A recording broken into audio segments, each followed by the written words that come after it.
सत्संग हरि आश्रय देता है, बहुत बड़ा बल हरि है, मान लो। एक दिन आपसे कह रहे थे कि जब आपने देखा नहीं उनको, उनसे बात नहीं हुई, और आप उनके जनों से बात सुनकर उनकी तरफ चल पड़े, इस बात से हरि आपके ऋणी हो जाते हैं। भगवान इसी बात से ऋणी हो जाते हैं। बस ये बात आप हृदय में बैठा लीजिए। जैसे लोग प्रश्न करते हैं ना कि हमने भगवान को देखा नहीं, भगवान को हम कैसे, किसी की बात तो मान लो ना। आप मान लो, वो तो आपके अंदर भी बैठे हुए हैं, वो आपको इतना प्यार देने लगेंगे, जहां कोई सहायक नहीं होगा वहां हरि आपको दिखाई देंगे। देख लेना, बिगड़ी ऐसे क्षण में बन जाती है, ऐसा लगता है गला कटा तो वो तलवार गले तक आएगी, हार बनकर सुगंधित फूल बन जाएगी, पर गले तक आने तक तुम्हारी निष्ठा देखी जाएगी। नहीं नहीं, बस मेरे हरि का यही विधान, वो आते आते हार बन जाएगी, वो तलवार तुम्हारा गला नहीं काट पाएगी, क्योंकि गले में हरि नाम चल रहा है। मान लो, हमारी महालक्ष्मी चरण चापती रहती, क्या चाहिए तुम्हें, क्या चाहिए। आप सच्ची मान, क्या मतलब, कितनी मलिनता छा गई है। हम इसको मार देंगे तो 2 लाख रुपए मिल जाएंगे, ये कर देंगे तो, अरे भैया, अगर तू हरि नाम जपेगा तो इसकी कीमत नहीं है, कीमत नहीं, अमूल्य वस्तु है। इसके ब्याज में तू कुबेर बन सकता है, मूल्य तो कभी खत्म होता ही नहीं है, ब्याज में तू ब्रह्मा बन सकता है, बनना तो चाहे।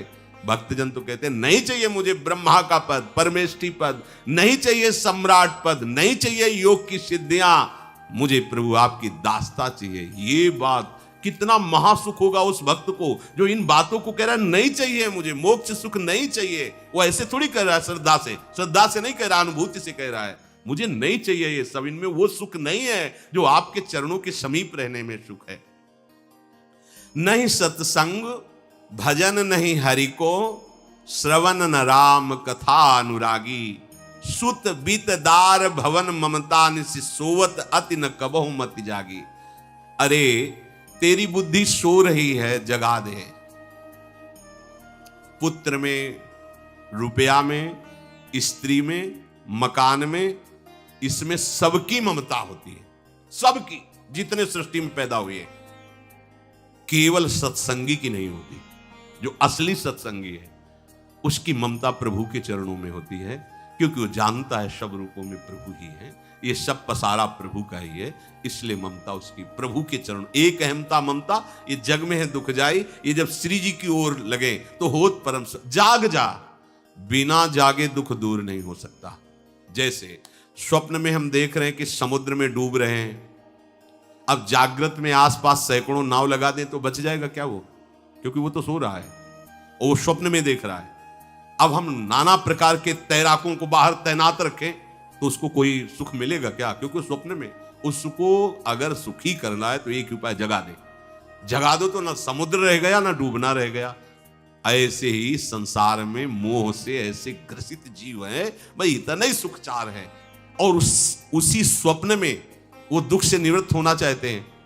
अब हम बाहर से उनकी कामनाओं की पूर्ति करने वाली बात करें तो क्या वो सुखी हो जाएंगे क्या।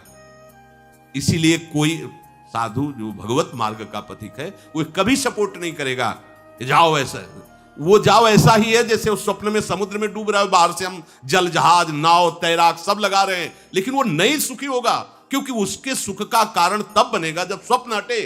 स्वप्न तब हटेगा जब वो जागे। जो सपने सिर काटे कोई, बिन जागे दुख दूर न होई, तो उसको जगा दो। साधुजन क्या करते हैं, जगा देते हैं उसको। जागो, कहां मोह निशा सब सो निहारा, देखे स्वपन अनेक प्रकारा, यही जग जामिन जागे जोगी। योग भगवान से जो तुमने वियोग कर रखा है, तुम जगो। जे ही जगोगे तो जे ही जाने जग जाए हेराई, जागे जथा स्वपन भ्रम जाई। कोई नहीं यहां। एक कल श्लोक, मत्तः परतरम नान्यत किंचित् अस्ति धनंजय, मेरे सिवा कोई नहीं। ये कब पता चलेगा, जागने पर। तो हमें ये बहुत कुछ दिखाई दे रहा है, स्वप्न है।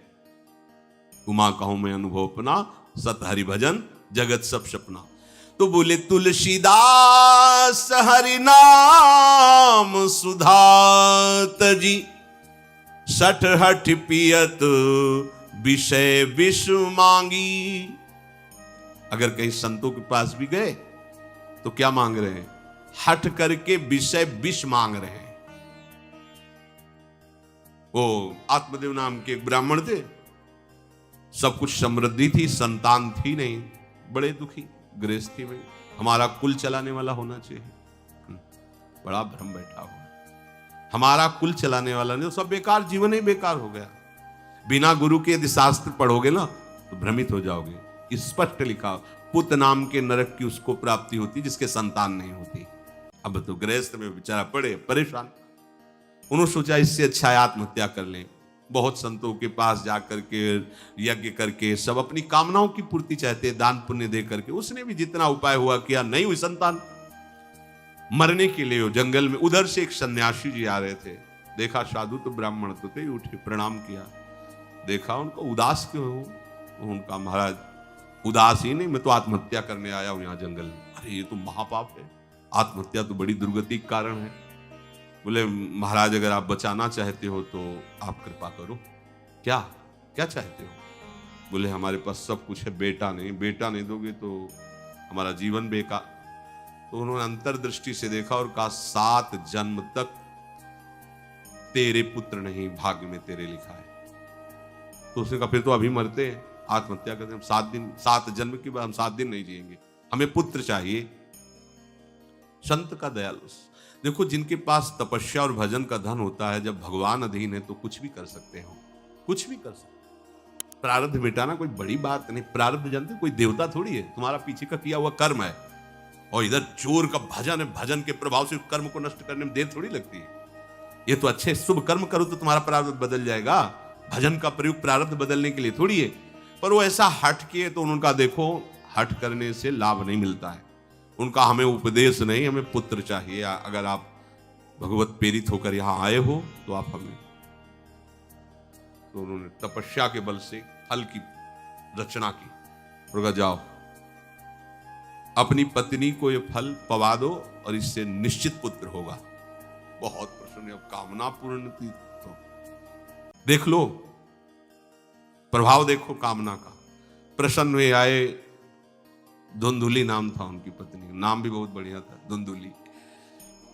वो कहा कि देखो ये फल खा लो, तुम्हारी संतान हो जाएगी। बहुत मीठी बात बोलती थी, मृदुभाषी, कपट हृदय, अलग अलग क्षेत्र होता है, हृदय कपट और मुख में मीठी बात। बहुत संभल के व्यवहार करना चाहिए ऐसे लोगों से।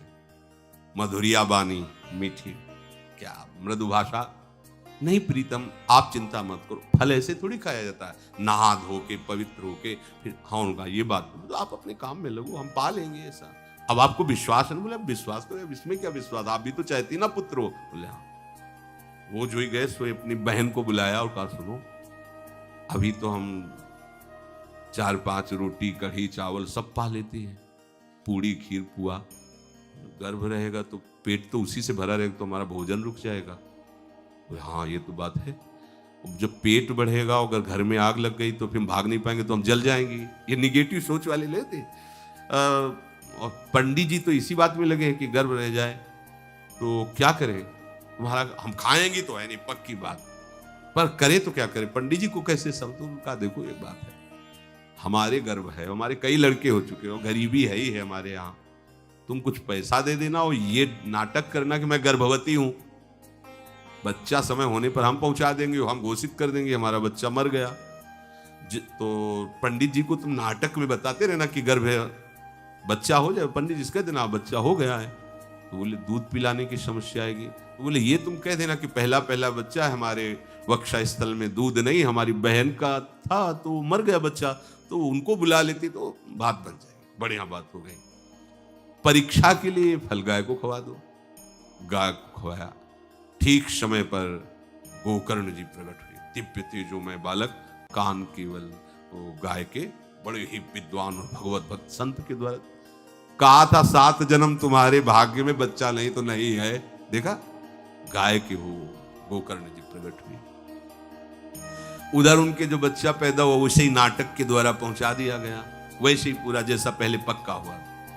अब उसने कहा कि हमारे तो स्तनों में दूध नहीं, हम अपनी बहन को बुला ले, उनका बच्चा मर गया। हाँ हाँ हमारा बच्चा स्वस्थ होना, आप बुला लो, उसको हम धन भी देंगे, वो हमारे बच्चे की सेवा करे। अपने नाम से जोड़ करके उसका नाम रखा धुंधकारी, धुंधुली और धुंधकारी, अज्ञान का साक्षात स्वरूप। अब जैसे ही वो अवस्था बढ़ती गई तो उसके पापाचरण बढ़ना शुरू किए।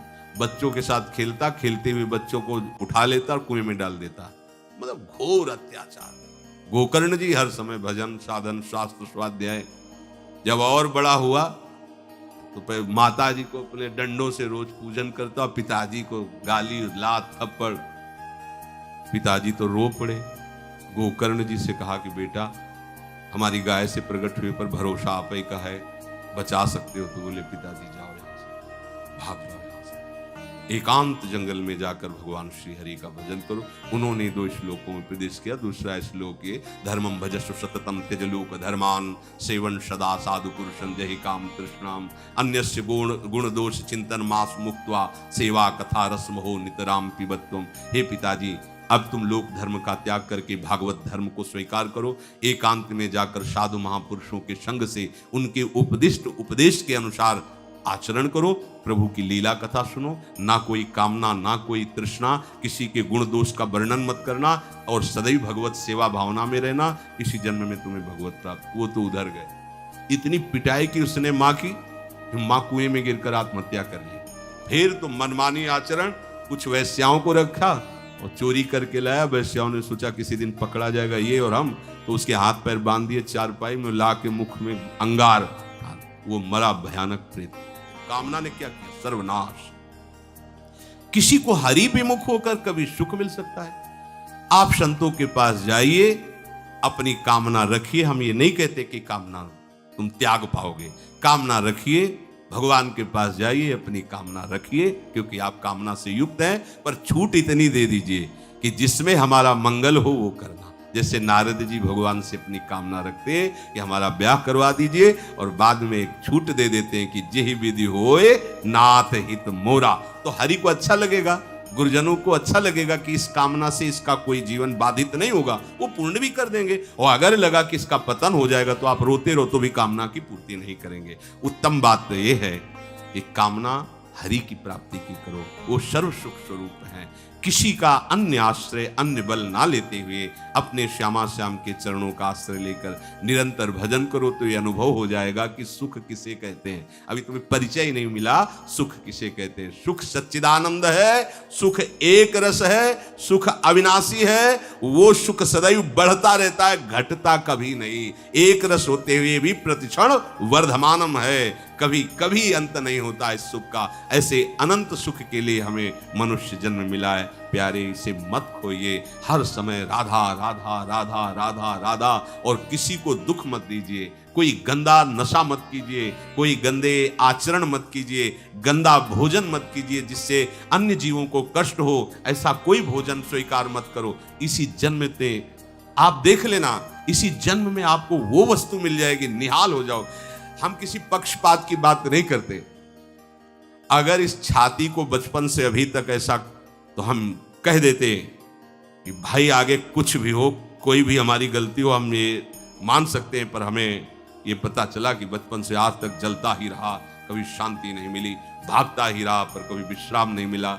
हम ये आपको कह रहे हैं कि जैसा प्यार प्रभु वैसा अन्यत्र कहीं कभी कहीं नहीं मिला। और प्रभु के प्यार का मूर्तिमान स्वरूप हमारी प्यारी जू, निहाल कर दिया प्रभु ने प्यारी जू के चरणों का आश्रय और उनका परिचय देकर। पूछो बस, यहां वाणी मौन हो जाती है। प्यारी जू तो प्यारी, और हम ही नहीं, आप सब महाभाग्यशाली है। वृंदावन आए, राधा किशोरी जू के घर में आए और उनकी चर्चा सुन रहे हैं, उनके सिद्धांत सुन रहे हैं। कहीं ना कहीं आपके अंदर उनकी तरफ बढ़ने की इच्छा भी है। ये बहुत बड़ी बात है। बस इस इच्छा को, इस आशा को इतना बढ़ा लो कि कोई इच्छा न रह जाए, कोई आशा न रह जाए। हर समय निरंतर नाम जप करते रहो। तुलसीदास हरिनाम सुधा तज, भगवान नाम तज कर विष मांगते हो। सूकर श्वान श्रृगाल सरिस जन, जनमत जगत जननी दुख लागी। ए काहे को ऐसी गालियां सुनोगे? ये गालियां है। ए सुअर कुत्ता की तरह जीवन व्यतीत करते हो। धिक्कार तुम्हारी मां को जो तुम्हारे जैसा पुत्र जन्मा। अपनी इंद्री की पुष्टता के लिए दूसरों को मार देते हो, चाहे रसेंद्री चाहे जनेंद्री। इंद्रियों की पुष्टता के लिए जानवर जैसा बर्ताव करते हो। कैसा तुम्हारा जीवन है?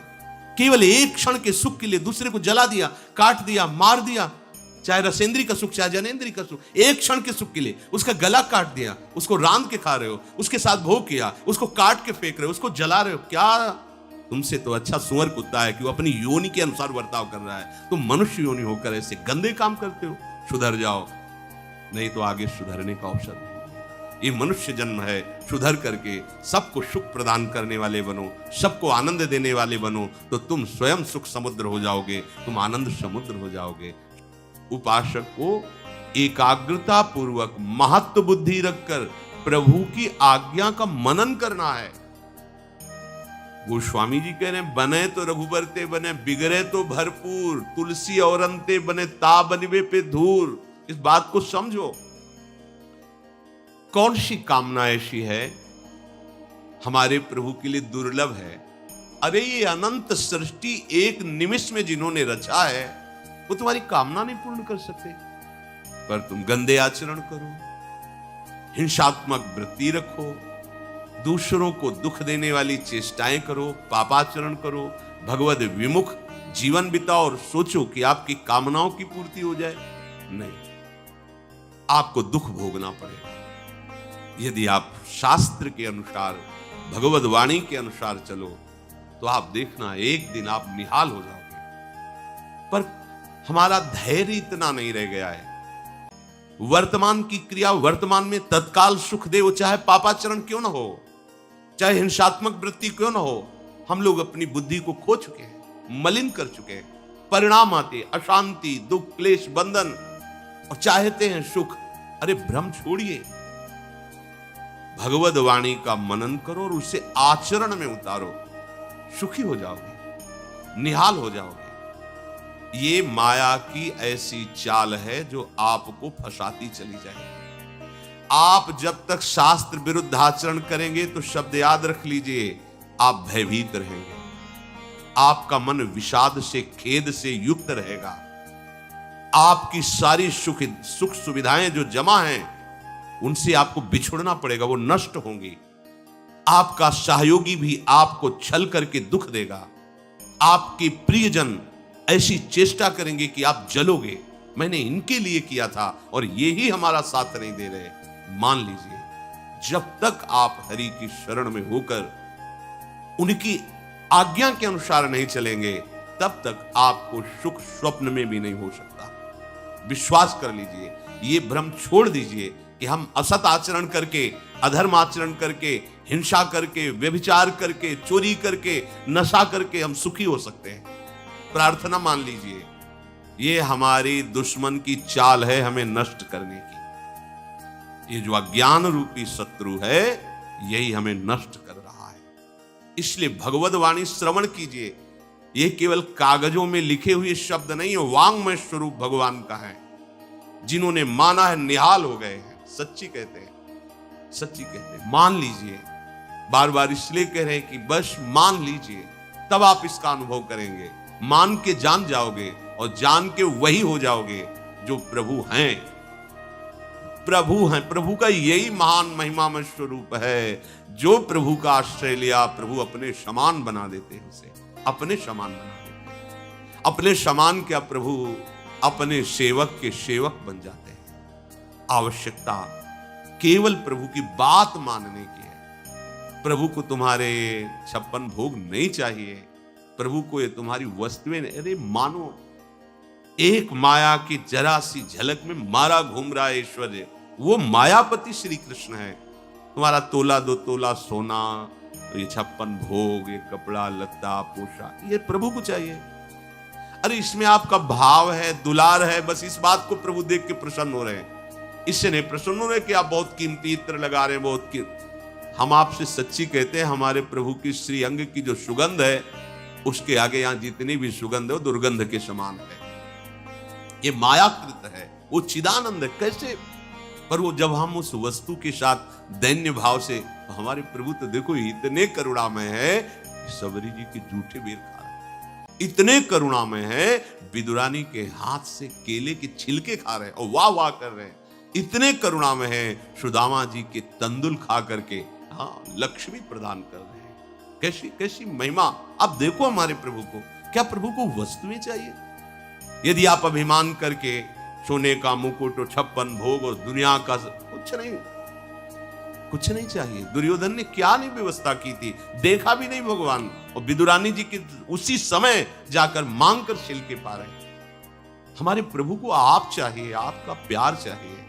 वो प्यार समुद्र है और आपका प्यार आपके सुख के लिए चाहिए। वो तो सुख समुद्र है, तुम क्या सुख दे दोगे उनको? तुम तो उनकी एक तरंग हो, ऐसी अनंत तरंगे उनकी स्फुरित हो रही उनमें, तुम्हें सुख प्रदान करने के लिए। वो केवल तुम्हें चाहते कि तुम उनके हो जाओ।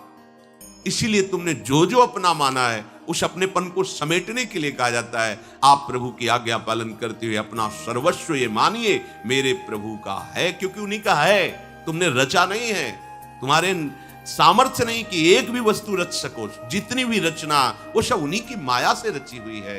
तो आप क्यों नहीं मानते मैं और मेरा ये सब प्रभु का है? ऐसा जीव ही मानोगे, आप आनंद समुद्र में गोते लगा